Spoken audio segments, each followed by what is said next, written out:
কি মেয়েরা সব সময় বাস্তবতার কাছে অসহায়, কখনো তার পরিবারের কাছে, কখনো তার স্বপ্নের কাছে, কখনো ইচ্ছের কাছে, আবার কখনো তার ভালোবাসার কাছে। জানেন কি, একটা মেয়ে তার জীবনের প্রত্যেকটা সময় অন্যের জন্য বেঁচে থাকে। জন্মের পর বাবা মায়ের জন্যে, বিয়ের পর স্বামীর জন্যে, সন্তান হবার পর সন্তানের জন্যে। তার জীবনে কোনো চাওয়া পাওয়া থাকে না। যেটা থাকে তা হলো সবাইকে নিয়ে বেঁচে থাকার স্বপ্ন।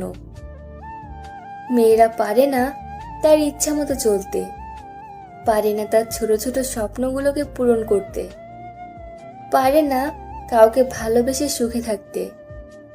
যদি বাবা মায়ের কথা মতো চলে তাহলে সে খুব ভালো মেয়ে, আর যদি বাবা মায়ের অবাধ্য হয়ে চলে তাহলে সে খুব খারাপ।